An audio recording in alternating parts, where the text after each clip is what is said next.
आपको जाने नहीं देंगे। माने कि मुख से जो तेज हो उनकी बात पर ध्यान नहीं देना चाहिए। दूसरा कहते हैं भूत विवश, जिसको भूत ने पकड़ा हो उसकी बात पर ध्यान नहीं देना चाहिए। फिर तीसरा मतवारे तो समझ ही रहे हैं, सीताराम लेने के बाद जो त्रिलोक का विजयी हो जाता है उसकी बात पर ध्यान नहीं देना चाहिए। और ऐसे लोग हमको समझ में नहीं आता, कभी रोड पर नहीं गिरे मिलते हैं, नाले में ही मिलते हैं, क्योंकि पता है रोड पे गाड़ी भी आती जाती है। तो उसके बाद इन तीन के बाद चौथा है जिनकी बात पर ध्यान नहीं देना चाहिए, जो महामोह में घिरा। महामोह का मतलब है कि मैं ही तो कर रहा हूं। कई लोग समाज में परिवार में कहते हैं कि मैं नहीं रहूंगा तो पता चलेगा। ऐसा नहीं है, आप नहीं थे तब भी ये सृष्टि चल रही थी, वह परिवार वैसे चल रहा था। आप नहीं रहेंगे तब भी चलेगा। हम मोह में कहते हैं कि मैं ही सब कुछ कर रहा हूं। अरे मेरा राम की कृपा से सब काम हो रहा, वही कर रहे हैं, हम नहीं कर रहे हैं। क्यों मैं कर रहे हैं? बकरे ने मैं कहा, अरे मैना ने मैना कहा, प्राची भी आ गई तो बोल भयो 10वीं।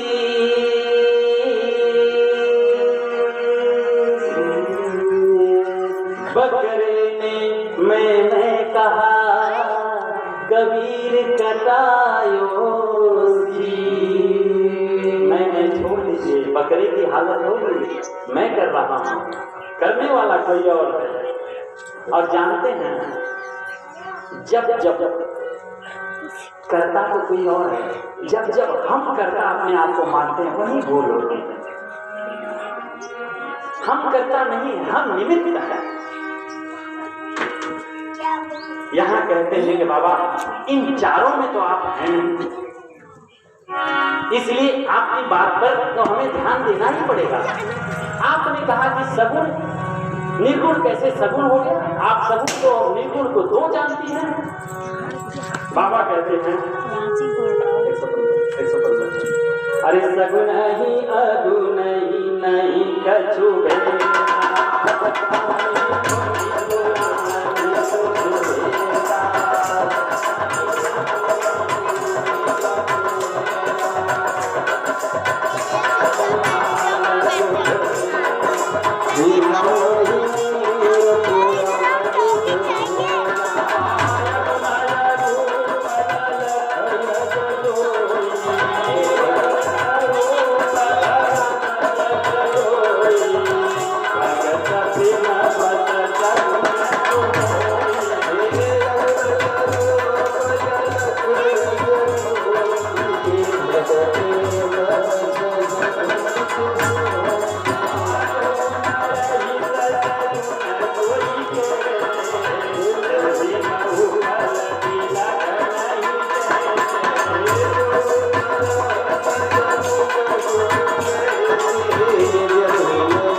सगुण और निर्गुण को दो जानती हैं देवी।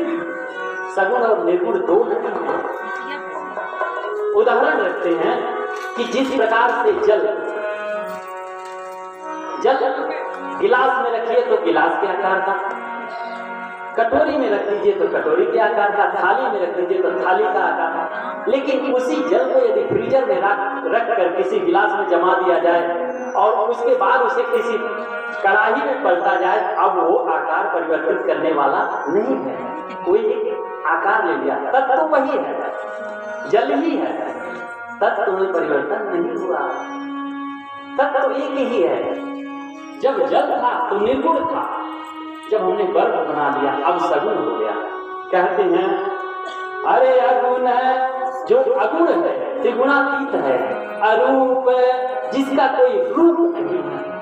अलग है जिसको कोई देख नहीं सकता, आज जिसका जन्म नहीं होता है, वही भगत प्रेम बस सरुण सोई। मात्र और मात्र भक्त के प्रेम के लिए ही भगवान सगुण रूप धारण करते हैं।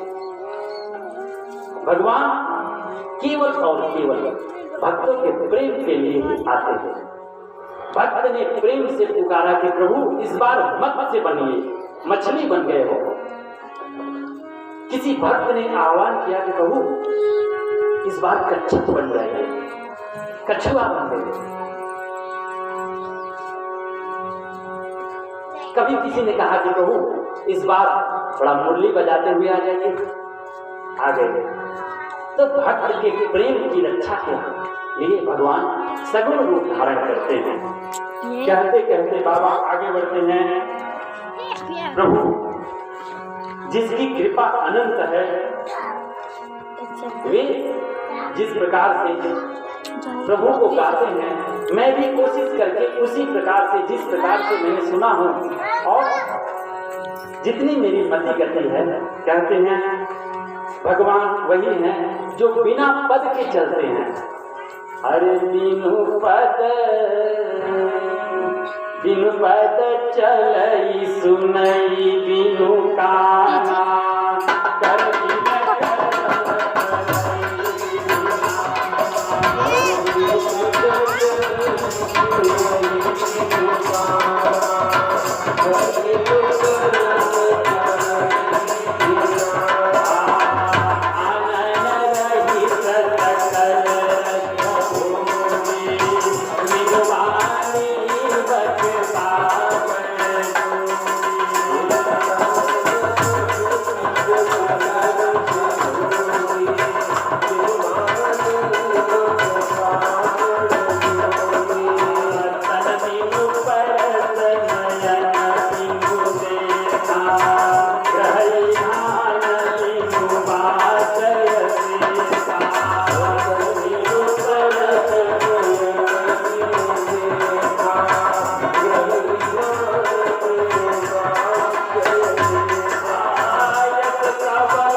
बिना पग के चलने वाले हैं। बिनु पद चले सुनई बिनु काना, बिना कान के सुनने वाले हैं, बिना हाथ के संपूर्ण जगत के सारे व्यवहार करने वाले हैं, बिना नासिका के गंध लेते हैं। और इस प्रकार से जो अलग वही अरे महिमा जासी जाई नहीं बरनी, उनकी महिमा इस मुख से वर्णन नहीं किया जा सकता। बाबा कहते हैं कि जिस प्रकार से चींटी कितनी बड़ी होगी, कोई कलाकार स्वर्ण जो बनाते हैं वो अपनी कला से कोई पायल बना देंगे और उस पायल में वो रुंझुन करता है, घुंघरू लगा दे और उस पायल को चींटी के पग में बांधा जाए और चींटी रानी दमक दमक चले, वो घुंघरू जब बजेगा तो वो भी राम जी सुनते हैं। इसलिए अरे बिनु पद चलई सुनई बिनु काना। एक भक्त ने कहा, आप सब जानते हैं देवसैनी एकादशी होती है। देवसैनी एकादशी में ऐसा कहा जाता है कि भगवान सो जाते हैं। उसने कहा कि तब तो हम एक आध महीना कल अपना दो चार करते हैं, 2 नंबर का काम। तो किसी ने कहा कि वो सोते हैं, लेकिन उनका सोना और तुम्हारे सोने में बहुत अंतर है। वही भगवान हैं जो बिना पग के चलते हैं, बिना कान के सुनने वाले हैं, देवी आपने प्रश्न किया कि क्या वही राम जी हैं? हाँ। अरे जिमी जे इमिगा वही वेद बुध जाहि धरहि मुनि सोई दशरथ सुत भगत हित कौशलपति भगवान। हाँ देवी, आपने प्रश्न किया वही राम जी दशरथ नरेश अयोध्या नरेश दशरथ के पुत्र, उनके आंगन में खेलने वाले वही राम जी ब्रह्म हैं। तब मां ने कहा प्रभु मेरे प्रश्न का उत्तर तो मिल गया, लेकिन एक प्रश्न और जरूरी हो गया। क्या? 120। अरे नाथ धरेऊ नरतन के ही हेतु। प्रभु एक प्रश्न और बता दीजिए ना, प्रभु राम जी नर्तन क्यों धरे, मनुष्य शरीर में क्यों आ गए, क्या कारण है?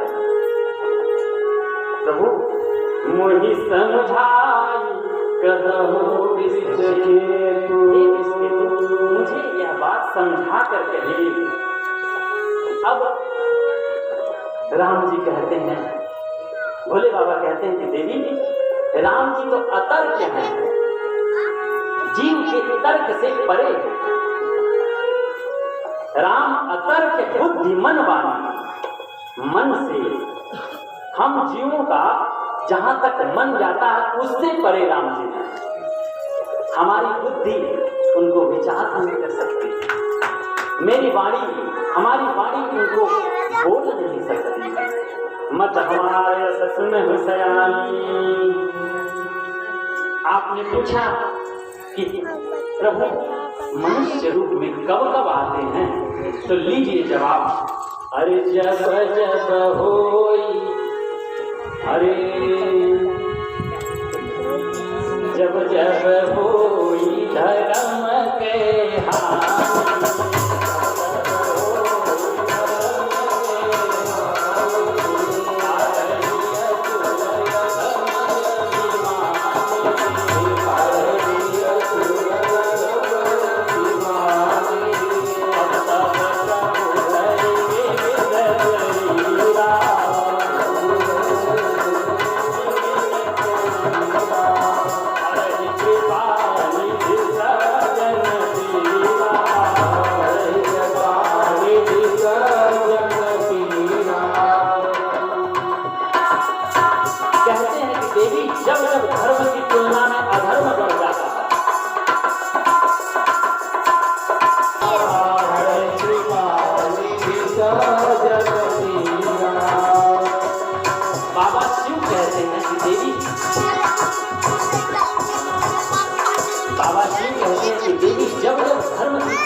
अधर्म बढ़ जाता है, तब तक प्रभु अनेक रूप में आते हैं। प्रभु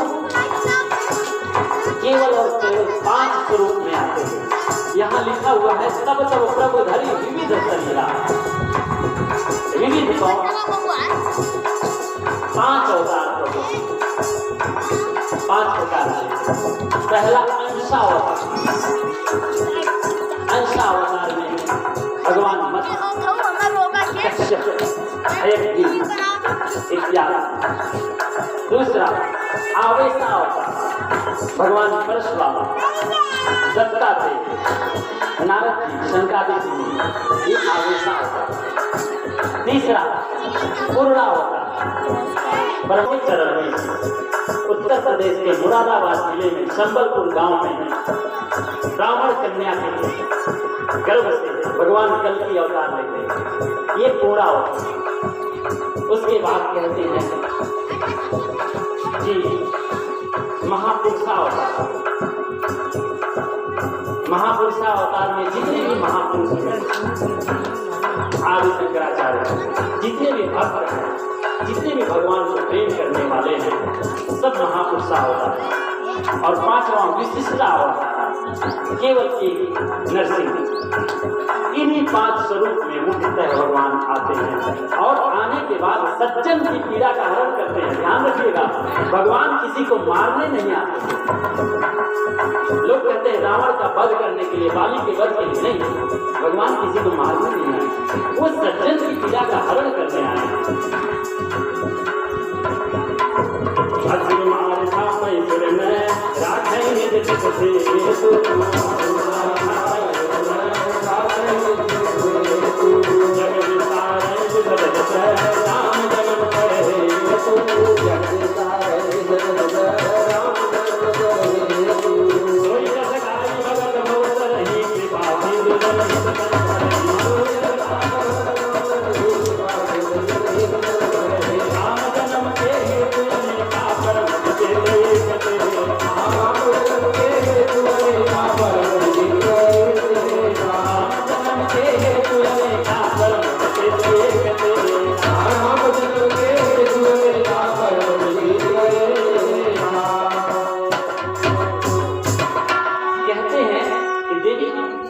इसी विविध स्वरूप में आते हैं, सज्जनों की पीड़ा का हरण करते हैं। जब जब असुर लोग इस धरती को सताते हैं, गौ पर, ब्राह्मणों पर, संतों पर, भक्तों पर, दीनों पर जब जब कष्ट आता है, भगवान आते हैं और ये कृपा के सिंधु अपनी कृपा बरसाते हैं। कहते हैं कि देवी, एक दो कारण नहीं है कि मैं आपको बता दूं, बहुत से कारण है भगवान के नर रूप में आने के। लेकिन आपने प्रश्न किया, उसके फलस्वरूप मैं 5 कारण आपको बताता हूं। यही 5 कारण। पहला कारण कहते हैं भगवान श्री हरि के द्वारपाल जय और विजय। एक बार संकादिक ऋषि चारों भाई श्री हरि से मिलने पहुंचे थे, तो श्री हरि के द्वारपाल जय और विजय ने ऋषियों को रोक दिया। ऋषि ने कहा कि तुम ब्राह्मणों को भगवान के दर्शन में विघ्न करते हो, श्राप देता हूं कि जाओ अशुभ हो जाओ। भगवान ने सुना, श्राप तो दे दिए, अब तो इन्हें असुर बनना पड़ेगा। और मैं 3 बार कहा, इन्हें 3 बार बनना पड़ेगा असुर। संकादिक ऋषियों के श्राप के फलस्वरूप ये दोनों जय और विजय सतयुग में हिरण्याक्ष और हिरण्यकश्यप बने। हिरण्याक्ष के लिए भगवान वराह और हिरण्यकश्यप के लिए भगवान नरसिंह अवतार लिए। उसके बाद त्रेता में रावण और कुंभकर्ण परमात्मा राम। द्वापर में दंतविग्रह और शिशुपाल, जिनको तारने के लिए परमात्मा कृष्ण आए। 3 बार ये असुर हुए। पहला कारण है। दूसरे कारण में कहते हैं कि दूसरे कारण में ये तुलसी मैया ही हो गई। कैसे? इनका पूर्व जन्म का नाम वृंदा था। आज भी कुछ लोग वृंदा कहते हैं कि वृंदा के पति जालंधर प्रतापी असुर और वृंदा भगवान श्री हरि की परम भक्त थी और सती थी। वह अपने सतीत्व का कवच जालंधर को, वृंदा के सतीत्व का कवच तोड़कर जालंधर रण में जाता था तो उसे कोई पराजित नहीं कर पाता था। देवता भी हार गए थे। एक दिन सारे देवता श्री हरि के पास पहुंचे और श्री हरि से कहा कि आपकी जो भक्त वृंदा है उसके कारण से जालंधर का वध नहीं हो पा रहा। तब भगवान ने कहा कि आप लोग चलिए, रण करिए, युद्ध में पहुंचिए, मैं कुछ करता हूं। इधर जालंधर जाने लगा तो वृंदा ने कहा कि प्रभु आप जाइए और जब तक मैं पूजा में बैठी हूं तब तक आपका कोई बाल बाका नहीं गिरेगा। वृंदा पूजा में बैठी, जालंधर गया, युद्ध छिड़ा। इधर भगवान श्री हरि ने जालंधर का छद्म वेश करके वृंदा के सामने आ गए। वृंदा ने सोचा कि मेरा पति आ गया। जो ही पूजा छोड़कर उठी तब तक उसका पति मारा गया। उधर सामने पति का स्वरूप और नीचे पति का सर। वृंदा को क्रोध आया, कौन हो तुम? भगवान लज्जित हो गए, लज्जित होकर अपने स्वरूप में आ गए। वृंदा ने क्रोध किया, कहा कि आप भगवान होकर भक्त से छल करते हैं, जाइए मैं आपको श्राप देती हूँ कि पत्थर हो जाइए। आपने जड़वत व्यवहार किया। तुरंत भगवान शालिग्राम के रूप में हो गए। हाहाकार मच गया, सारे देवता आए, लक्ष्मी जी आई, लगी याचना करने की, सृष्टि रुक जाएगी, कुछ करो। वृंदा ने पुनः भगवान को पहले जैसा किया और योगाग्नि से अपने दाहिने पांव के अंगुष्ठ से अपने आप को जलाकर भस्म कर दिया। उसके राख से ये तुलसी का विरुआ निकला। तब भगवान श्री हरि ने कहा कि आज के बाद से मेरा एक स्वरूप श्री शालिग्राम का होगा और ये तुलसी जी। आज तुलसी विवाह होता है, उसी दिन भगवान ने कहा कि आज के बाद से तुलसी विवाह, और यह तुलसी का दल मेरे हर एक पूजा में नहीं पड़ेगा तो मैं उस भोग को स्वीकार करने वाला नहीं हूं। इधर वृंदा ने श्राप दिया और कहा भी कि आपने जिस प्रकार से मेरे साथ छल किया मेरे पति से, इस प्रकार से मैं आपको श्राप देती हूँ, यही पति एक दिन आपकी पत्नी का हरण करेगा। दूसरा कारण, तीसरे कारण में बाबा कहते हैं, अरे नारद श्राप दीन है एक बार, कलप एक तेहि लगी एक बार तो नारद जी ही कारण बन गए। और इतना कहकर भोले बाबा आगे निकलने लगे।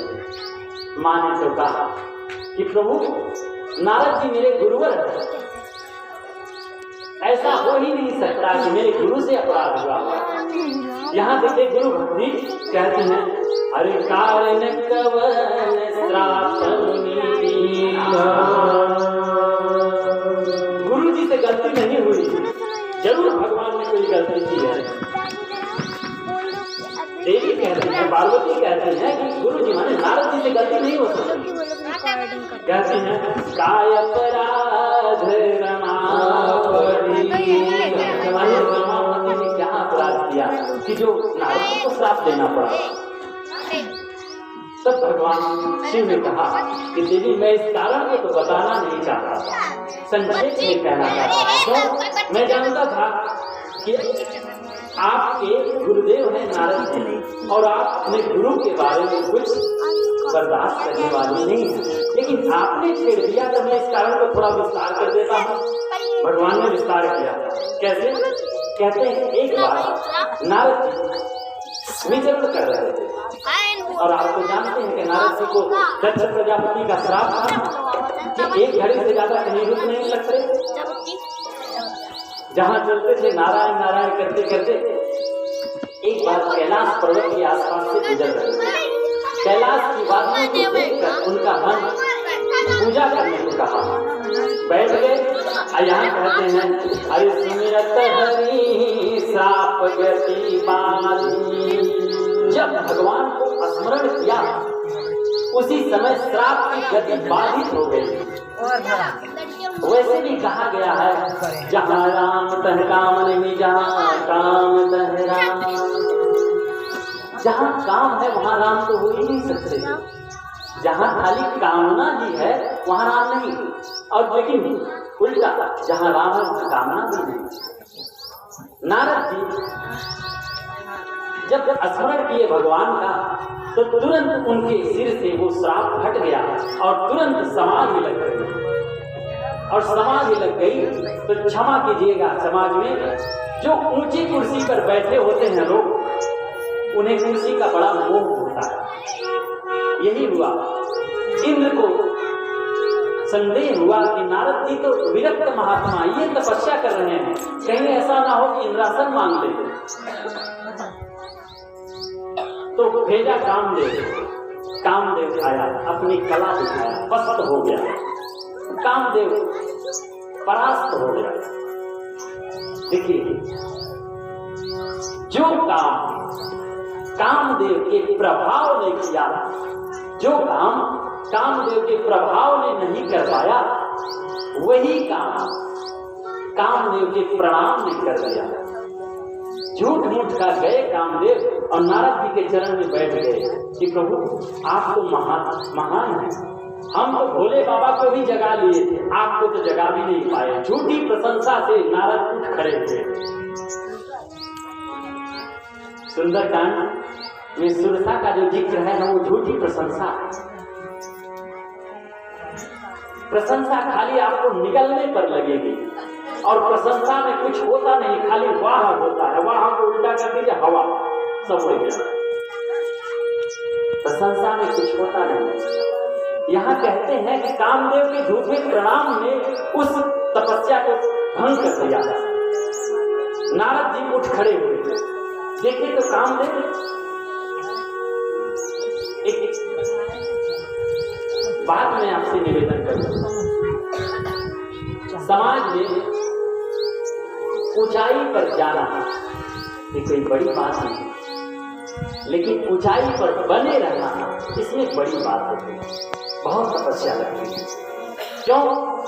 जब तक हम नीचे हैं गिरेंगे तो चोट नहीं लगेगी, लेकिन ऊंचाई पर जाने के बाद गिरेंगे तो चोट लगेगी। नारद जी से यही भूल हो गई। नारद जी ने समझा कि सब मेरे तपस्या का प्रभाव है जो कामदेव की गिरा है। कामदेव ने कहा कि नारद जी, ऐसा कोई संत हमने नहीं देखा जो मुझसे हारा हो, मैं सबको हरा देता हूं। तब नारद जी खुल गए गोलगप्पा की तरह और नारद जी कहते हैं, कामदेव जिस प्रकार से जब तुमने शिव जी को की समाधि भंग की थी तो शिव जी तो क्रोधित हो गए थे, मैं तुम पर क्रोधित भी नहीं हुआ। गुण देखिए, जहां दोष है वहां गुण जोड़ने लगे। पहला गुण नारद जी अपना कहते हैं, देखो मैंने काम पर विजय पाया, क्रोध पर विजय पाया, शिव जी क्रोधित हो गए थे। उसके बाद तीसरा, लोभ भी जीत गए। लोभ क्या है? इंद्रासन भी नहीं चाहिए, जाओ इनको बोल दो। मैं तीन विकारों को जीत चुका हूं। कामदेव प्रणाम करके गया और नारद जी को हो गया अभिमान। नारद जी चले शिव के पास। क्यों? जब हम कोई काम करते हैं तो सोचते हैं कि जो इस काम से छका है पहले उसको बताया। बाबा के पास पहुंचे। बाबा सोचे कि नारद जी आए हैं तो राम कथा सुनाएंगे, लेकिन नारद जी आज राम कथा सुनाने लगे, बताने लगे कि प्रभु ऐसा ऐसा हो गया। यहां शिव जी ने मना किया कि नारद जी, क्योंकि शिव जी भाप गए कि नारद के मन में मोह हो गया। नारद से कहते हैं कि नारद जी, आपने मुझसे चर्चा की यहाँ तक तो ठीक, लेकिन भगवान से चर्चा मत कीजिएगा। चर्चा छिड़ेगी तो छुपा लीजिएगा। नारद जी देखिए, एक बीमारी समाज में है, जब माताएं बैठी हैं हो सकता बुरा भी लग जाए। किसी को यदि कह दीजिए कि ये बात बताना नहीं है, तब मुश्किल है बचाना, वैसे पच जाएगी। ये शब्द से पहले वो बात पच सकती थी, लेकिन अब नहीं पचेगी। नारद जी समझ गए इस बात में कुछ और विशेष है। पहुंच गए भगवान श्री हरि के पास। यहाँ कहते हैं भगवान श्री हरि पहले ही आके जानते थे कि नारद जी को अभिमान है, प्रणाम तो करेंगे नहीं, और जब प्रणाम नहीं करेंगे तो लक्ष्मी गुस्साएंगी, श्राप दे देंगे। तो पहले यहाँ लिखते हैं कि हर्षि उठे हर्षि मिले उठी रमान के बैठे आसन ऋषि। देखिए, गर्व अभिमान हमें कहां से कहां गिरा सकता है। ये नारद जी का मुंह कुछ कहना चाहता है। इसके आखिर में देखिएगा, यहाँ यद्यपि जब भी नारद जी जाते थे भगवान के पास तो एक गीत गाते थे, श्रीमन नारायण नारायण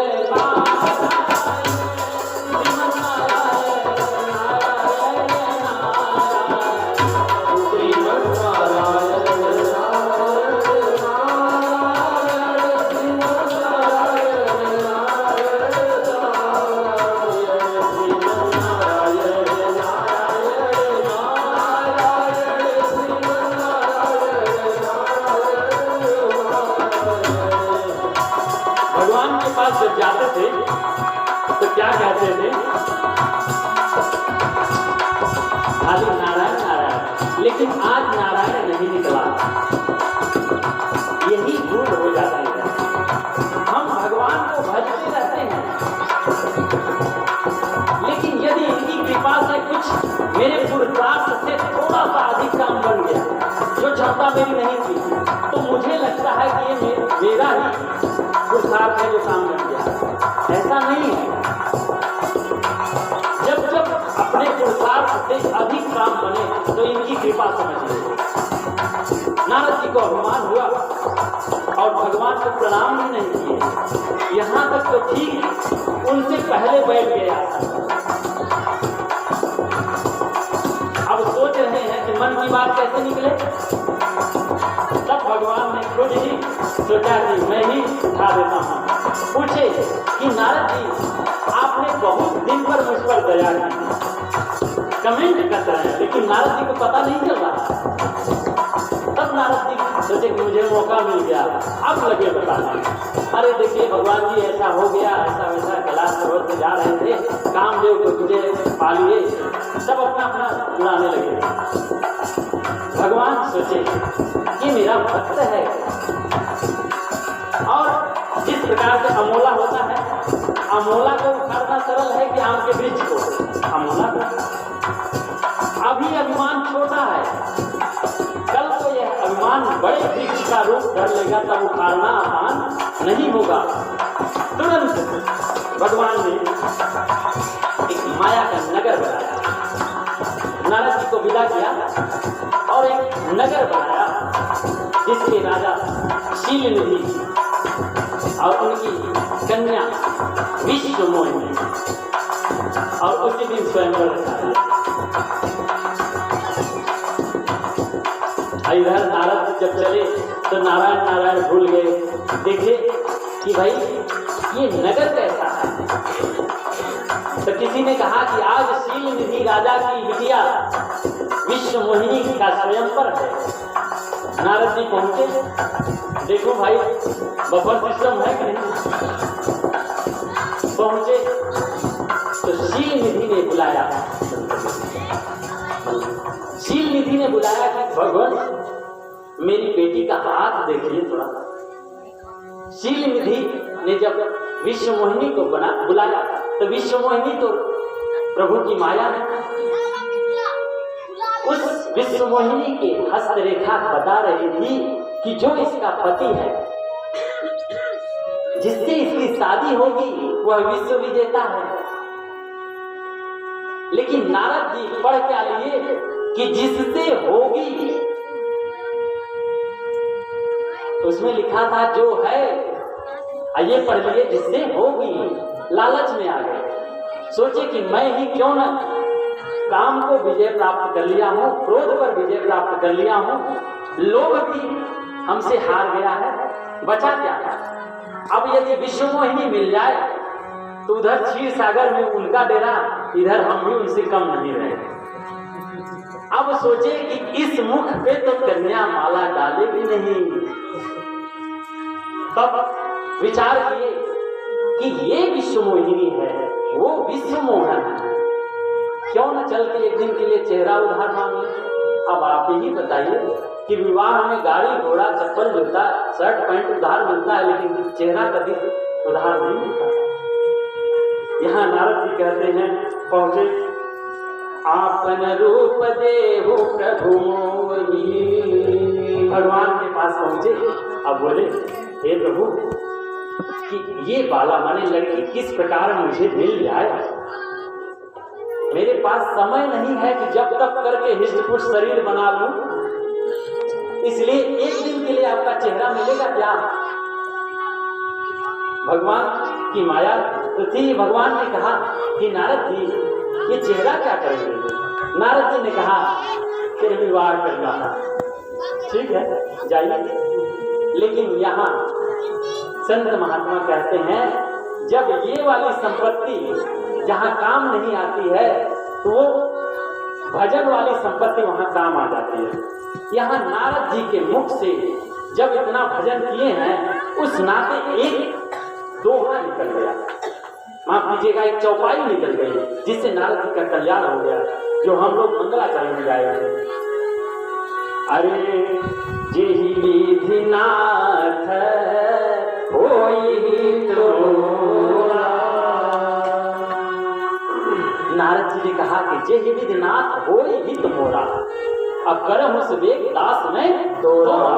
हे प्रभु, मैं आपका दास हूँ, जिस विधि से मेरा हित हो वही करे।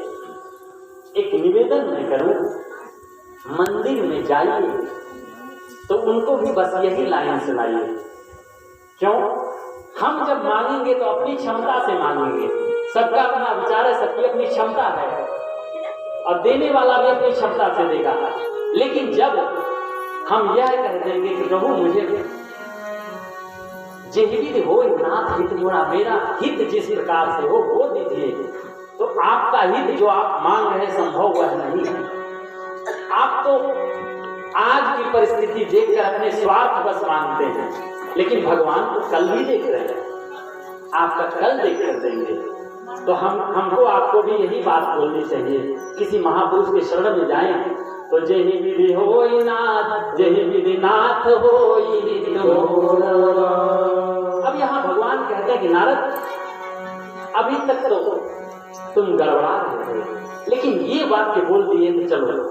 अब भगवान कहते हैं जेहि विधि होई परम हित नारद सुनो तुम्हारा। हित नहीं, परम हित करने वाला। सोई हम करवन आन कछो वचन मैं वही करूंगा जिससे तुम्हारा परम हित होगा। इधर नारद जी पहुंचे जहां स्वयंवर रचा था, जयमाल लगा है, तो सबसे अगले स्टेज वाला अगले कुर्सी पर जाकर बैठे। क्यों? क्योंकि चेहरा तो मिल ही गया है, अब माला हमें ही मिलेगी। इधर बाबा शिव ने सीसीटीवी लगा दिया नारद जी के पीछे, 2 गण भेज दिए, और 2 गण नारद जी के पीछे बैठे और कहने लगे, ओह इस सामने वाला कुर्सी को देख रहे हैं? दूसरा ने कहा कि क्या हुआ?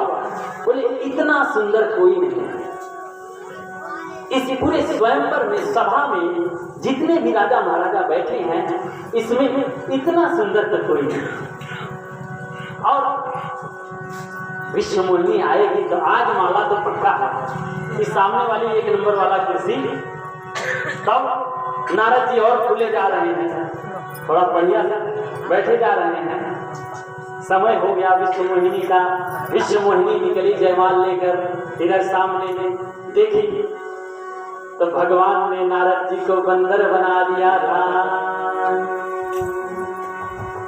देवगण जो भगवान के गण थे वो नारद का उपहास कर रहे थे, लेकिन नारद को पता नहीं चल रहा था। इस बीच विश्व मोहिनी आई तो नारद जी तो बंदर बने तो बैठे थे। यहाँ लिखा हुआ है मरकट बदन भयभीत कर देगी, भयानक बंदर दिखाई पड़ा। अब कहिए कौन लड़की बंदर को माला पहनाएगी? जिस पंक्ति में नारद जी बैठे थे उस पंक्ति को भूल ही गई, बगल से दूसरे रास्ते से गई। आगे खड़े थे भगवान श्री हरि राजकुमार के वेश में, दुल्हन ले गए लक्ष्य निवासा। बोलिए लक्ष्मी नारायण भगवान की जय। भगवान की माया ने भगवान के गले में जयमाल डाल दिया, विवाह हो गया। और नारद जी दिल मिलाए कि इस रूप पर माला नहीं मिली। तब पीछे से गरुड़ ने कहा कि अरे बाबा तनिक चेहरवा देखा पानी में। तब बाबा शीशा तरह पानी में देखे बंदर। क्रोध आया था, तो क्रोध आता है तो सबसे पहले कारण हो न हो जो सामने पड़ता है उसी पर उतारते हैं। उन दोनों गणों को तुरंत श्राप दिए कि मुनि पर उपहास करते हो, जाओ तुरंत तुम लोग राक्षस हो जाओ, श्राप दे दिए। अब वो दोनों बेचारे तो रोने लगे। उसके बाद क्रोध में आए और कहते हैं कि भगवान ने मेरे साथ छल किया, यहाँ से चले। और कहते हैं कि आज हैं श्राप की मरी हम जाएंगे। मैं श्राप दूंगा अथवा अपने आप को नष्ट कर दूंगा। नारद जी क्रोध में चले हैं। तब तक अरे पीछे ही पंथ